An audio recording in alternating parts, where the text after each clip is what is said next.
Die Amerikaner Henry Duncan het 'n groot fortuin van sy ryk familie geërf. Nadat hy sy erfporsie op die ouderdom van 35 ontvang het, het hy in sy ouers se heerhuis ingetrek en in sy bed gaan klim, waar hy vir die volgende 40 jaar tot sy dood gebly het. Bediendes het in al sy behoeftes voorsien en hy het besluit dat roetine, reëls en respek nie meer vir hom geld nie.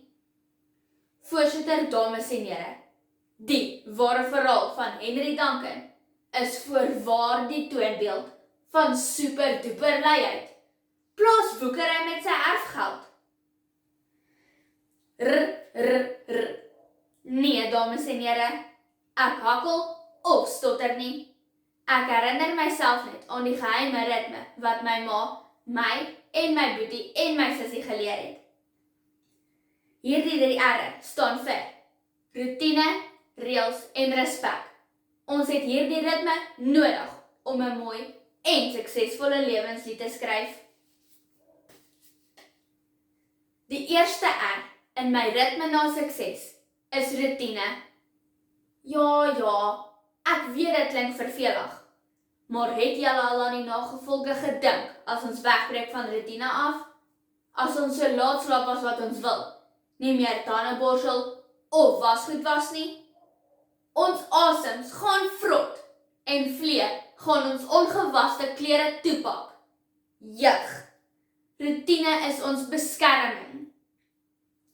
Wietske Boon, 'n Gautengse spelterapeut, het in die artikel "Roetine is goud werd" van Vrouekeer op 19 September 2023 sê dat elke kind 'n meerdere mate voorspelbaarheid nodig het en dat roetine 'n gevoel van geborgenheid en sekuriteit skep.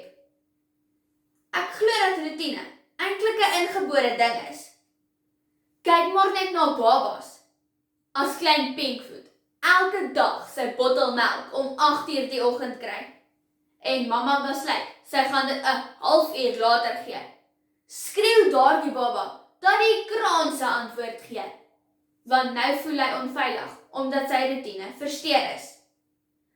Gelukkig het ek sommer al vroeg geleer dat roetine in ons huis ononderhandelbaar is.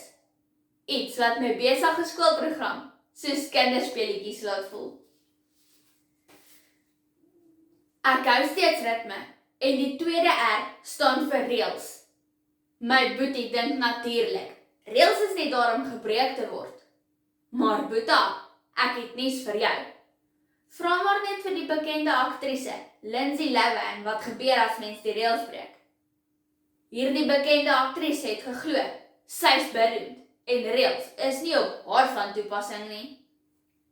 Martina Labardi, 'n gedragskenner, skryf in haar artikel "Die waarheid oor Lindsay Lohan se tronkstraf" van 22 Oktober 2023, gepubliseer op joudissipline.com, dat Lindsay in haar luukse kar die spoedgrens oorskry het, oor stopstrate gejaag het en boonop onder die invloed bestuur het en dieselfde aand opgesluit is. Dit het haar lewe verander en haar laat besef dat reëls wel belangrik is. Die redakteur van die Lig-tydskrif en uitgewer van verskeie boeke, Francine Prins, stem hiermee saam in die artikel "Die 5 beste huisreëls vir kinders", gepubliseer in die Lig-tydskrif van Januarie 2024, en sê dat reëls ons waardes weerspieël. Dit maak mos sin. As ons van kleins af leer om reëls na te kom in ons ouerhuise, sal ons reëls nakom as groot mense. Reëls skei die koring van die kaf. Die laaste R in die ritme na sukses is respek. My ma sê dat jy nêrens in die lewe gaan kom sonder respek nie. Dis nie net iets wat jy kry nie. Jy moet dit verdien. As jy jouself en jou medemens respekteer, sal jy ook gerespekteer word.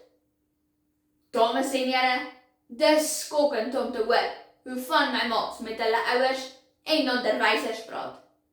As ek sulke kleurvolle woorde moet gebruik, sal my ma 'n hartaanval kry en my pa sal sy poepie wegskrik. Ek sal gehop word tot die kraaie in my plooie kan nes maak. In die artikel, hoe lyk respek en medemenslikheid in skole? Op Marula Media se webtuiste van 12 Januarie 2022 skryf Dr. Jeanette de Klerk Littig, voormalige onderwyseres, dat respek een van die belangrikste kenwaardes is waarop ouers en onderwysers moet konsentreer. Ek stem beslis saam. Respek is die fundament waarop 'n samelewing gebou word. Respek begin wanneer ons nog in doeke is en melktande sny. As ek kyk na sommige mense rondom my, glo ek vas dat daar geen respek in hulle ouerhuise is nie. Voorsitter, ek wil dans op die ritme na sukses. Ek wil nie net inpas nie, maar ek wil uitstaan. Ek wil anders as die stomme Henry Duncan, woeker met wat ek het, en so ryk na sukses, want rutine laat my geborge en geliefd voel. Reëls leer my goeie waardes, en met respek kan ek 'n blink toekoms verseker. 'n Melodie sonder ritme is soos mieliepap sonder mieliemeel. Dit beteken niks. Net so is ons pad na sukses, sonder die perfekte ritme van rutine, reëls en respek, gaan ons lewenslied maar vals wees.